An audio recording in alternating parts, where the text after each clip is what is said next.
అందరికీ నమస్కారం. ఇన్‌స్టాగ్రామ్‌లో మన ఫ్రెండ్స్‌తో గానీ, లేదా తెలియని వ్యక్తితో మనము చాటింగ్ చేస్తున్నప్పుడు, అవతల వ్యక్తి గనక మన చాటింగ్‌ని స్క్రీన్‌షాట్ గనక తీసుకుంటే, వెంటనే మనకి డిస్‌ప్లే మీద ఒక నోటిఫికేషన్ అయితే వస్తుంది.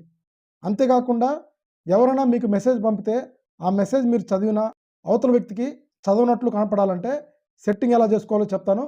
సో ఫ్రెండ్స్, ఎక్కడ కూడా స్కిప్ చేయొద్దు. స్టెప్ బై స్టెప్ ఫాలో అవ్వండి. ఇన్‌స్టాగ్రామ్‌లో మీ ఫ్రెండ్స్‌తో గానీ, లేదా తెలియని వ్యక్తితో మీరు చాటింగ్ చేసేటప్పుడు పైన వాళ్ళ ప్రొఫైల్ పిక్చర్ మీద ట్యాప్ చేసి ఇక్కడ డిసప్పేరింగ్ మెసేజ్ అని ఉంటుంది, దాన్ని ట్యాప్ చేసి ఇక్కడ మీ ఇష్టం ఏదైనా సెలెక్ట్ చేసుకోవచ్చు. 7 డేస్ కానీ 24 అవర్స్ కానీ సెలెక్ట్ చేసుకొని వెనక్కి వెళ్ళండి. వెనక్కి వెళ్ళిన తర్వాత ఇప్పటి నుంచి మీరు చాటింగ్ చేసేటప్పుడు అతను కనుక మీ చాటింగ్ హిస్టరీని స్క్రీన్షాట్ కనుక తీస్తే ఇక్కడ వెంటనే మీకు డిస్ప్లే అవుతుంది. సో తర్వాత అతను పంపిన మెసేజ్ మీరు చూసినట్టు అతను తెలియకుండా ఉండాలంటే ప్రొఫైల్ పిక్చర్ మీద ట్యాప్ చేయండి. ప్రైవసీ అండ్ సేఫ్టీలోకి వెళ్ళండి. ఇక్కడ రీడ్ రిసిప్ట్స్ అని ఉంటుంది, ఇది ఆఫ్ చేసుకోండి. సో అతను పంపిన మెసేజ్ మీరు చదివినా కానీ అతనికి మీరు చదివినట్టు తెలియదు. సో ఫ్రెండ్స్, చూసారు కదా, ఇన్ఫర్మేషన్ని సేవ్ చేసుకోండి, షేర్ చేయండి. ఫ్యూచర్లో మీకు ఎప్పుడైనా ఉపయోగపడచ్చు.